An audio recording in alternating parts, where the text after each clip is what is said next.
Hello students, diploma electrical engineering के subject code EE 207 power system 1 के chapter number 1 के video lecture की series में फर्स्ट पार्ट में आप सभी का स्वागत है। आज के इस वीडियो लेक्चर में हम स्टार्ट करेंगे चैप्टर नंबर 1 इंट्रोडक्शन। इसमें जो टॉपिक्स कवर करने हैं आज वो है topic number 1.1 electrical energy demand और superiority of electrical engineering. Electrical engineering बाकी इंजीनियरिंग की ब्रांचेस के कंपैरिजन में श्रेष्ठ कैसे है। Topic number 1.1। टॉपिक नंबर 1.2 है electrical energy growth in India.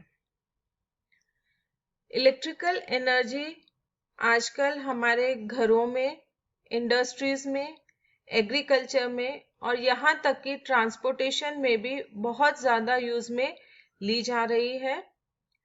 घरों में हम इलेक्ट्रिकल एनर्जी बहुत सारी जगहों में यूज कर रहे हैं, जैसे कि हमारे light, fans, AC, cooler, washing machine, fridge, TV आदि सभी चीजों को चलाने के लिए। एग्रीकल्चर में इसका यूज किया जाता है इरिगेशन पर्पस के लिए, सिंचाई के लिए, पानी पंप करने के लिए और नए नए तरीकों में सुधार करने के लिए। इलेक्ट्रिकल एनर्जी का एक बहुत ही सिंपल और कन्वीनियंट रूप है जिसको बल्क में एक जगह प्रोड्यूस किया जा सकता है और उसका ट्रांसमिशन एंड डिस्ट्रीब्यूशन जो है वो इजी रहता है। उसको बहुत लंबी दूरी तक हम लोग इजीली ट्रांसमिट कर सकते हैं और कंज्यूमर लेवल पर ये पॉल्यूशन फ्री होता है, इसमें कोई भी पॉल्यूशन नहीं होता। अगर हम करंट स्टडीज के हिसाब से देखें तो यूएसए में अभी 26% एनर्जी जो है वो इलेक्ट्रिकल फॉर्म में है। इसका मतलब 3/4 पार्ट जो है एनर्जी का वो अभी भी नॉन इलेक्ट्रिकल फॉर्म में ही काम में लिया जा रहा है। पर ट्रांसपोर्टेशन, रेजिडेंस हीटिंग और इंडस्ट्रियल हीटिंग में नॉन इलेक्ट्रिकल फॉर्म की बजाय अगर हम इलेक्ट्रिकल फॉर्म यूज करें तो वो हमारे लिए लॉन्ग रन में चीपर भी रहेगा और पॉल्यूशन भी नहीं होता है। इन इलेक्ट्रिकल एनर्जी की इन सारी एडवांटेजेस को देखते हुए हम ये कह सकते हैं कि अभी आने वाले कुछ सालों में इलेक्ट्रिकल एनर्जी कंजम्पशन जो है वो हमारा बढ़ेगा।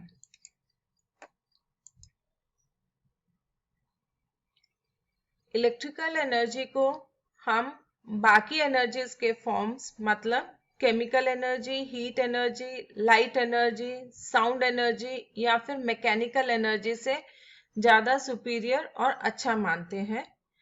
इसको ज्यादा अच्छा मानने के बहुत सारे कारण हैं जिनको हम एक एक करके अभी देखते हैं। इलेक्ट्रिक एनर्जी जो है वो सस्ती होती है। ये बाकी एनर्जीज की तुलना में सस्ती है, इसलिए इसको हम domestic use, industrial use, agriculture में जो है किफायती रूप से यूज में ले सकते हैं।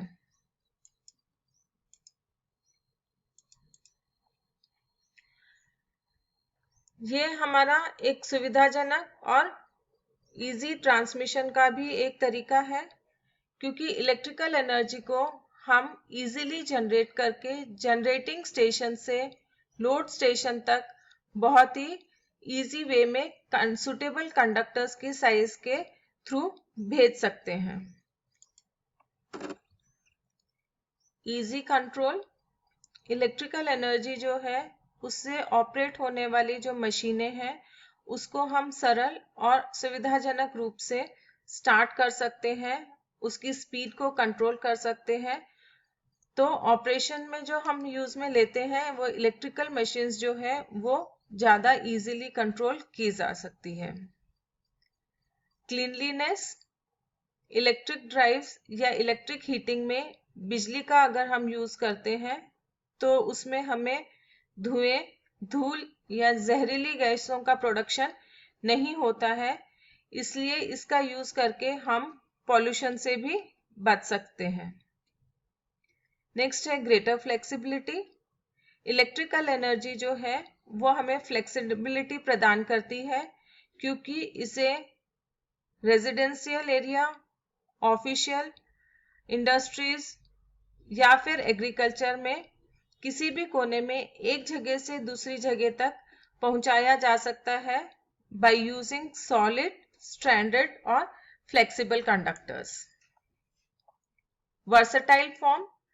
इलेक्ट्रिकल एनर्जी का बहुत सुविधाजनक रूप है और इसे आसानी से ऊर्जा, गर्मी, प्रकाश, साउंड या फिर केमिकल के किसी भी रूप में चेंज भी किया जा सकता है। फॉर एग्जाम्पल, इलेक्ट्रिक लैम्प जो फ्लोरोसेंट लैम्प है वह अन्य प्रकार के लैम्प्स की तुलना में बहुत ही चीप होता है।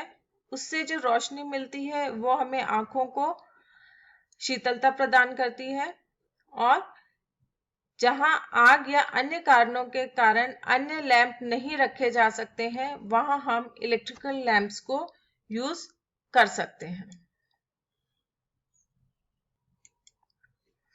हालांकि अभी एट प्रेजेंट जो टोटल एनर्जी हम यूज कर रहे हैं उसका 3/4 पार्ट अभी भी नॉन इलेक्ट्रिकल फॉर्म में यूज में लिया जा रहा है, लेकिन इन सभी एडवांटेजेस को देखते हुए आने वाले वर्षों में टोटल एनर्जी जो हम यूज करेंगे उसका ज्यादा से ज्यादा हिस्सा जो है वो इलेक्ट्रिकल एनर्जी के फॉर्म में होगा।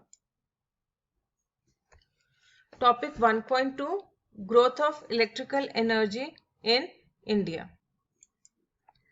1947 में इलेक्ट्रिक एनर्जी की मांग बहुत तेजी से बढ़ने लगी, क्योंकि धीरे धीरे हम लोगों ने इलेक्ट्रिकल एनर्जी के यूजेस को बढ़ाना शुरू किया अपने रेजिडेंस और इंडस्ट्रीज में भी, और 1970s में आते आते इलेक्ट्रिकल एनर्जी की डिमांड जो है वो बहुत ज्यादा बढ़ने लग गई।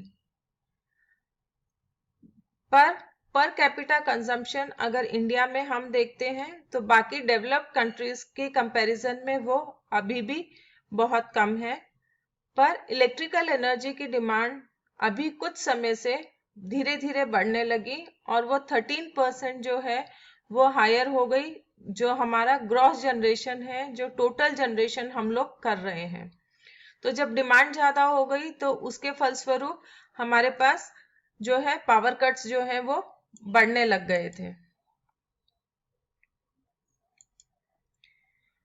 भारत कोल, लिग्नाइट जैसे प्राकृतिक स्रोतों में समृद्ध है और इसमें वाटर रिसोर्सेज भी बहुत ज्यादा हैं, जिसमें से अब तक केवल 23% का ही हम लोग यूज कर रहे हैं। धीरे धीरे इस यूज को इलेक्ट्रिकल एनर्जी जनरेशन में बढ़ाया जा रहा है। कुल तेल भंडारण पहले ही खोजे जा चुके हैं और कई स्टेट्स में अभी भी हम लोग इसको नए एक्सप्लोर कर रहे हैं कि हमारे पास ऑयल रिसोर्सेज किन किन स्टेट्स में मिल सकते हैं। हालांकि भारत में यूरेनियम की कमी है, लेकिन इंडिया में हमारे पास थोरियम जो है वो बहुत ही लार्ज क्वांटिटी में मिल सकता है और कोशिश की जा रही है कि फ्यूचर में हम इसका यूज जो है इलेक्ट्रिकल एनर्जी जनरेशन में करें। स्वतंत्रता के बाद से देश ने विद्युत शक्ति के विकास में बहुत प्रगति की है और आज इंडिया के पास विकासशील देशों में से सबसे बड़ी बिजली व्यवस्था जो है वो है, और हमारी जो इंडिया में रैंकिंग आती है वो 14th है according to power system generation के।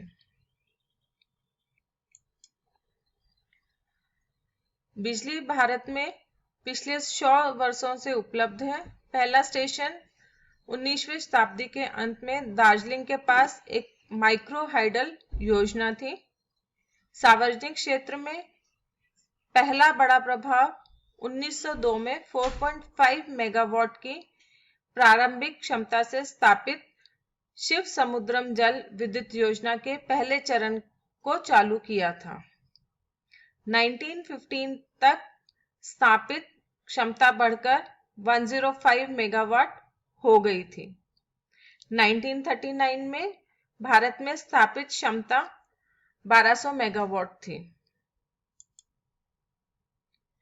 स्वतंत्रता के समय स्थापित क्षमता लगभग 1900 मेगावाट थी। धीरे धीरे गांवों में इलेक्ट्रिफिकेशन हुआ और यह संख्या लगभग 1500 हो गई और ऊर्जा आधारित कृषि पंपिंग सेटों की संख्या लगभग 6400 थी। यह इस तथ्य के कारण था कि स्वतंत्रता से पूर्व युग में ग्रामीण विकास को महत्वपूर्ण नहीं माना गया था। बिजली संयंत्रों के विकास के शुरुआती चरणों में प्रमुख हिस्सा भाप बिजली स्टेशनों के माध्यम से था, लेकिन आर्थिक कारणों से हाइड्रो इलेक्ट्रिक पावर विकास ने केरल, मैसूर, जम्मू कश्मीर, पंजाब, यूपी, असम, महाराष्ट्र, तमिलनाडु आदि जैसे क्षेत्रों में विशेष स्थान प्राप्त किया।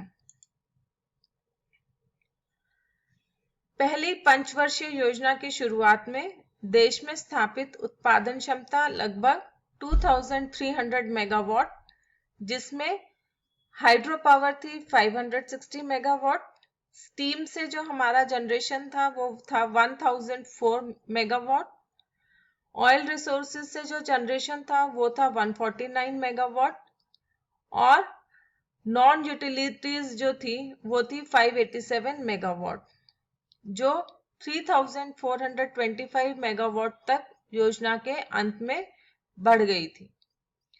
दूसरी पंचवर्षीय योजना के अंत में स्थापित उत्पादन क्षमता बढ़कर 5650 मेगावाट हो गई। दूसरी पंचवर्षीय योजना के अंत में हमारे देश में इलेक्ट्रिसिटी जो है वो एग्रीकल्चर पंपिंग की संख्या 21,800 और 1,99,000 हो गई। तीसरी पंचवर्षीय योजना के अंत में इन आंकड़ों में स्थापित उत्पादन क्षमता, विद्युतीकरण गांवों और ऊर्जा आधारित कृषि पंपिंग सेटों की संख्या क्रमशः 10,170 मेगावाट, 45,100 मेगावाट और 5,13,000 हो गई थी। तो इसमें हम देख सकते हैं कि धीरे धीरे जो है हमारा इलेक्ट्रिकल एनर्जी की तरफ रुझान जो है वो बढ़ता गया और हम लोग इलेक्ट्रिकल एनर्जी को ज्यादा यूज में लेना लग गए। पिछले 30 वर्षों के दौरान न केवल बिजली उत्पादन सुविधाओं में तेजी से हम लोगों ने विकास को प्राप्त किया है, बल्कि ट्रांसमिशन और डिस्ट्रीब्यूशन प्रणाली को भी हम लोगों ने इम्प्रूव किया है। साथ ही ग्रामीण इलेक्ट्रिफिकेशन को भी बहुत ज्यादा इंपॉर्टेंस दी गई है। गांव तक भी बिजली को बहुत ज्यादा बढ़ाया गया है। पिछले 30 वर्षों के दौरान स्थापित उत्पादन क्षमता और ऊर्जा उत्पादन 6 से 7 गुना बढ़ गई है, जबकि इलेक्ट्रिफाइड गांवों की संख्या 5 गुना हो गई है।